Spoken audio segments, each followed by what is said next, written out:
So let's talk a little bit about the moves around the league. Let's talk about the Bears first. I think Ryan, you can kick us off here because I think you were the most disappointed out of the three of us. Yeah, so as we all saw,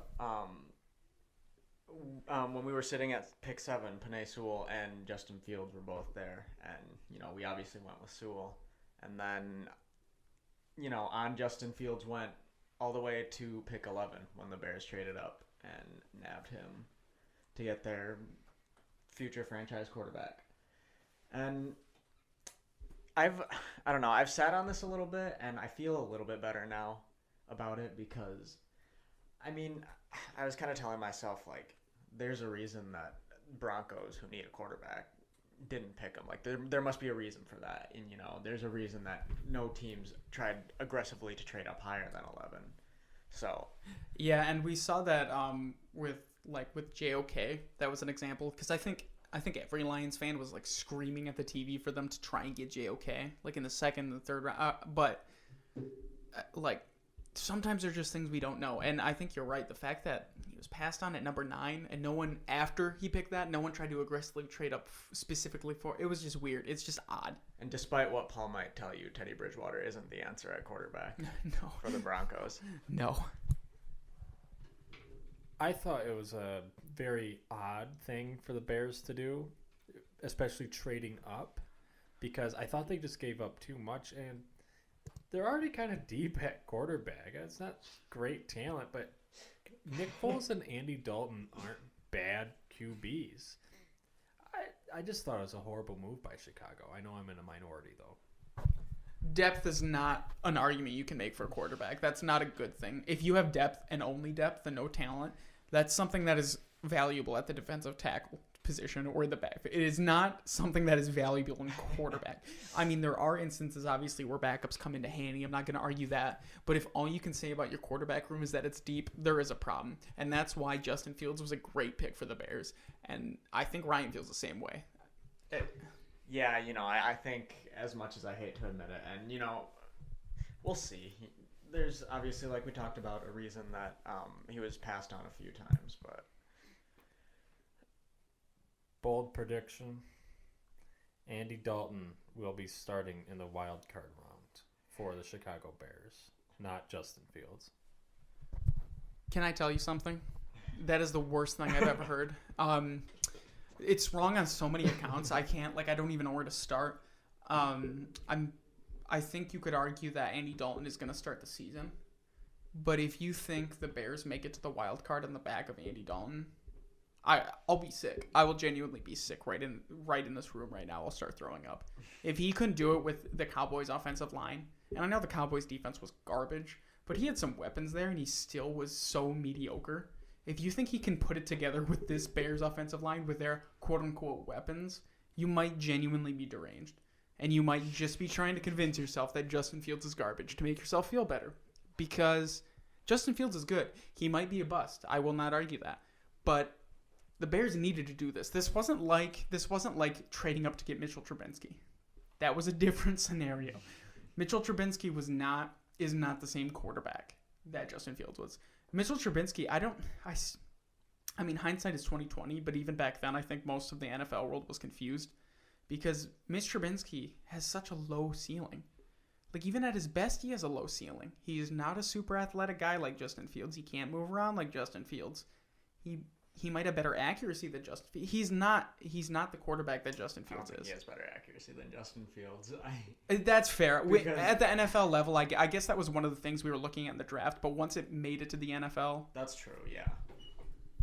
I'll say I don't think Mitch Trubisky is better than Justin Fields, so I'm not going to go that far at all. Okay, thank God. I still think you're very wrong in your opinion that... Because two things need to be true for Andy Dalton to be starting the wild card, and that's that Andy Dalton is still the starter past Week 17, and they made a wild card spot. So there are a couple things that I don't love about that, because again, I think if the Bears make it to the playoffs, it'll be off the bat, not necessarily off the backs of Justin Fields, but it'll take a good rookie year by Justin Fields. It's not going to be a rebound year from Andy Dalton. I think you got our takes there pretty good. Paul's not a fan of the Justin Fields pick, and I think there is something to be said about what the Bears gave up. A first-round pick is never something you want to. Obviously, that's not something you want to part with. Those are hard to get, and he gave them away like that. You have to be really confident you got your guy. So the Bears definitely took a risk, but this is a franchise that needs a risk. They've been so close to being decent for so long. It's been the quarterback position that's been the difference maker. Their defense has been championship worthy, truly, for probably the past 3-4 years. With Khalil Mack on the defensive line and just how solid it is. And Matt Nagy gets a lot of hate, but he's a decent coach. Coaching is decent. Ownership's kind of garbage. The defense is great. Weapons are kind of leaving, but, it's not a horrible offense. What you need is a quarterback, and the Bears saw that, and they're not going to rely on Mitchell Trubisky and their deep quarterback room, with air quotes. They went out and got their guy. So I love the move. As a Lions fan, that pains me. It hurts me because I hate the Bears so much. And they're just the worst. Yeah, and then they followed it up with an almost equally as good pick with grabbing Tevin Jenkins in the second round. God, I forgot about that. Yeah, so they, beyond that, they didn't pick before round 5, so they probably weren't getting a bunch of impact players necessarily, but those first 2 picks, I think they really nailed it. Yeah, I think that's a successful draft for them, just based on and who knows about some of these other guys they drafted. Yeah, the fact that they only had 2 above the. You said they didn't have a pick after or in the 3rd, 4th, then, right? Correct. Yeah. Okay. Yeah. So the top 2 is really what matters in any draft, anyway. So I love the draft they had, and again, it annoys me, but I love it. And then we go over to the Vikings. The Vikings also had a solid draft. Let me pull up exactly who they had.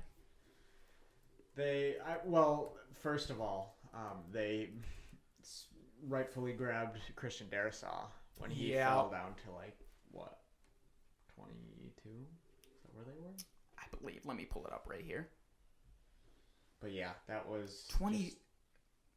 Just an awesome pick. Man, 23rd.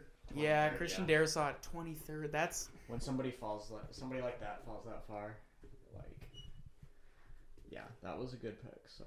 And then they got I don't know how I feel about it, but getting Kellen Mond, that was kind of interesting, right? That's kind of interesting. He was kind of one of the quarterback prospects, other than the top 5, who people were kind of talking about a little bit more. They got a decent linebacker. They got Chaz Surratt. Or Surratt, that was kind of exciting. Yeah, he was one of the guys that I wanted. Yep. And then they got the guard out of Ohio State. So they got some guys. I actually, they got some guys that are gonna compete. They're gonna play right away. Yep, and they're 3rd round. There's not a 3rd round draft pick I don't like for them. Patrick Jones is a really good pick, I think. There. How the Vikings don't compete more is baffling to me because their rosters are consistently good. I know Kirk Cousins isn't great or anything, but they usually have a good receiving core. They have a very good running back core with Madison and Delvin Cook. They have Kyle Rudolph, I believe, still, right? He's not a running back. No, a tight end. Oh. No, he went. I think he went to New York, actually. Oh. No. Anyways. Too bad. And they have a good receiving core. They just can't get it done. It's baffling to me, but now we'll see. I think this is going to be a very competitive North for 3 teams. How interesting would it be if Kellen Mond just kind of out of nowhere just took the quarterback spot right out of Kirk Cousins' hands? I don't think it's going to happen. I don't think it's going to happen either. I don't think it's impossible. I think there is a path for it. Yeah. Yeah, especially since, I don't know, you've seen a lot. It might just be NFL Twitter kind of freaking out, but you have seen kind of a little bit of a split between Kirk Cousins and his receiving team. There have been times where Kyle Rudolph kind of gets in his face for, missing a wide. There are times where stuff like that happens. So, Kellen Mond hypothetically comes in and has good chemistry with the rest of the team. That's where, if you're Kirk Cousins, you start to get scared of your starting job. Is where a guy comes in, develops chemistry with a decent receiving core that, that's dangerous. But yeah, the Vikings. I hate I hate giving drafts grades at this point. I think that's so unreasonable every time. But I'd say that's at least a solid B. Like, if we're being arbitrary, I think that's a solid draft. And yeah, I think they got some good value in the later rounds as well. Yep. All right, and then let's move on to the Packers. Now, the biggest story of draft night for the Packers, it was not the draft for these guys. It was the news that mysteriously was reported at the same time by the largest NFL insiders, just within 5 minutes of each other, that he wants out of Green Bay. Every other team in the NFC North started celebrating, I think, once they heard that news. I mean, Aaron Rodgers has consistently been the best quarterback in the NFC North, with Matthew Stafford, I don't want to say a distant second because I think that's disrespectful to his talent level, but pretty solidly in second. Aaron Rodgers has ran this division for almost as long as he's been here. And I don't know what the Packers are doing to Rodgers. I don't know, I don't like the whole crybaby narrative with him. Because trust me, if there's an opportunity, a reasonable opportunity to call him a crybaby, I will jump on it. Because I do not like Aaron Rodgers. But I don't... The organization has been kind of crappy to him. They're basically saying, we don't want you next year. We're kind of open about it. We refuse to restructure your deal. Mm-hmm. We're going to draft your replacement last year. I mean, the whole Jordan Love thing, I think that's a big part of this whole... Oh, yeah. The fission that's created. No, this is definitely... I think this is definitely like a accumulation of events that have happened. Like, at the end of the season last year when he said, like... I forget exactly what he said. It was like, who knows what my future holds or something. Like... I mean, that was all kind of... obviously, you look back now and like, oh, it's so obvious, but definitely those were some of the writing on the wall, I suppose. Yeah, and the fact that they traded up to get Jordan Love, it's not that a great quarterback fell to them. They just straight up traded up to get this guy. Yeah. And quarterback's not a need. The Packers are a team that can win a championship now. And they're acting like they're trying to win a championship 7 years from now. Their time to do it is right now. They're not rebuilding, and they're acting like it. And that's why Rodgers wants to leave. Yeah, that's precisely it. This is a roster that can win a Super Bowl right now. Right now it can. It could have last year. Maybe a field goal decision gets changed up a bit, and they're in the Super Bowl. This is not the time to be hoping about the future. Look at the Buccaneers.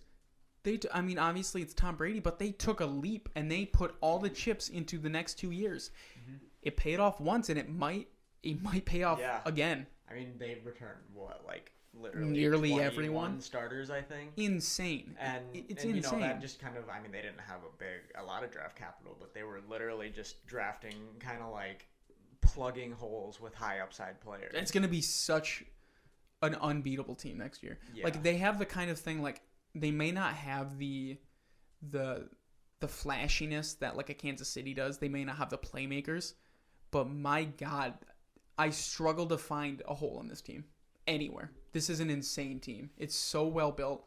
And then you have the Packers, who, Packers are a very good roster, and they have one of the best quarterbacks in the league in Aaron Rodgers. And they just refuse to dedicate any sort of capital, any future. They try and play it safe. And that's why Aaron Rodgers only has one Super Bowl. Aaron Rodgers should have more Super Bowls. He is a talented enough quarterback to have more than that. And the fact that he only has one is a stain on this organization. And it's such a joke that they're treating... I don't like holding organizations so you have to treat this guy right. But come on, this guy's a Super Bowl for you. He's been your guy. And he's not a Green Bay type guy. He's a Hollywood guy. He's San Francisco. He likes it not. But he's been your quarterback. He's willing to stay in this cold, crappy town for 10 years. And this is what you're doing to him all of a sudden? You're going to kick him out for a mediocre quarterback prospect out of Utah State? That's what you're going with here? It's just, as a Lions fan, I love it. If I was a Packers fan, my ears would be turning red right now. I'd be so mad. They're treating this like a joke. Yeah, Rodgers should have 4 Super Bowl victories by now. This is absurd. The fact that they're incapable of going back to the Super Bowl at least every 3 years under this guy is insane to me. and they don't try to. And going back to like the Tampa Bay thing, I could see this as Brady's year to try to redeem that Super Bowl loss that he had against the Giants in 08 that ruined his perfect season. Because now this could be Brady's chance. Can't go 19-0, but he can go 20-0 and have perfection. It's beautiful, Paul. I mean, I'm as bullish, or not. I am the opposite of bullish. I will never ever say a team's going to go undefeated. But man, if there's a roster to do it for the first time since those Pats, this is looking like the team. It's like Ryan said, they were literally just drafting for need. They did not care about the future. They were just drafting starters who could fill depth. It's just insane. But yeah, the Packers are a joke. We didn't even talk about the draft picks, but I think that shows you about the state of the organization. Yeah, I was actually kind of surprised that they ended up going Eric Stokes in the first round. Yeah. I felt like there were better corners on the board, and I like Stokes a lot. Yeah, I mean, he was like the one that I wanted at 41. Yeah. He was available. Yeah. And But, so they reached a bit for the corner. I think based on the state of their roster, aside from the murky quarterback situation we just talked about, I think their roster makeup kind of warrants a potential reach like that on a guy with high upside. You know, That's fair. This dude is just athletically just gifted. You know, he runs like a sub 4.3. I think he's a big, tall cornerback. You know, what they have to do is help out Rodgers and Devontae Adams. Get Devontae another weapon out there, like the Steelers did. Well, in the later rounds, Round 3. but get him a serious weapon, like the Steelers had with Antonio Brown and Juju Smith-Schuster. Devontae would play Antonio's part, and their wide receiver 2 would actually come up with more receptions, and Rodgers would be able to eat that up. Thinking Roethlisberger can do it, Rodgers would absolutely dominate it. I mean, so like Ryan said, I don't think third round's too far. And I don't think the best argument in defending Rodgers is that he hasn't had weapons. I don't think that's the best. I mean, he's had a good offensive line, the entire time he's been at Green Bay? Yeah, and Aaron Jones with, current Lion, Jamal Williams backing him up. That was a crazy combo out of the backfield. And then, I mean, they had Jared Cook for, I don't really remember how long ago that was, but... Yeah, I don't think their share of weapons. Maybe not necessarily the most elite core or like receiving core or anything, but I mean, they've had talent. They've had a good amount of talent. So I don't know if that's the best argument. I do get what you're saying. I think that's more applicable to last year's draft though, where they refused to. I mean, because think about if they had like an extra level weapon this year, how things could have changed. If they would have drafted someone besides Jordan Love. I mean, there were so many opportunities, so I think this year it's a little more forgivable. But man, I'm starting to get the point where I don't even know if Rodgers is coming back. It's yeah. I mean, did you see the reports where like in like some team group chats or something he was referring to their GM as Jerry Krause? Oh my god. Oh god. That's It's time for them to rip the Band-Aid off for me. Try and get some value from him if you're gonna... He doesn't want to play with you. Yeah, he hates your organization. It's situations like this where I'm so thankful that Holmes was able to just, like an amicable breakup with Matthew Stafford, get something out of it versus now they're just, who knows what's going to happen. Yep. Yeah, and it sucks, because it feels like you can't properly... It sounds cheesy, but it feels like you can't properly say goodbye if you're a fan. You know what I mean? Like, I don't know. This guy's been your quarterback. He has a Super Bowl for you. He's been with you for years. And now you just kind of have to say goodbye in this awkward way where he hates your organization. He hates it. He may like the fan. He hates your organization. And I know a lot of teams called the Packers this winter to talk about Rodgers. I don't think anybody actually gave them a straight up offer because the Packers refused to talk about Rodgers. But the Rams called the Packers to talk about Rodgers. We saw what the Rams gave up for Stafford. I can't imagine what they would have given up for Rodgers. They probably could have thrown Aaron Donald into that deal. No. I just don't. No. No, but I do get you were saying it. Like if they would have gone for that, but to me that's like a moot point. you got to call about Aaron Rodgers. I don't know if they were super serious about that. I don't know if they'd be willing to part with current assets. I think they're willing to part with trade assets. I don't think they're willing to trade current assets. Yeah, well, it's one of those things where we heard the report when the Lions were initially looking to trade with the Rams for Stafford. The Lions asked for Donald, and you might as well just test the waters. Yeah. I mean, what would it take for this person? Nothing hurt, that. No harm, no foul. I love that. He just comes in and is just like, hey, maybe give you your best player. I don't know. So yeah, that's the moves around the league. The big news really, Vikings and Bears. Unless you ask Paul, had a good draft. I think both of them. The Vikings were just well rounded. Bears went out and got their guy. And the Packers are just kind of confusing. The most stable organization in the NFC North finally looks destabilized. That's great to hear. I love it.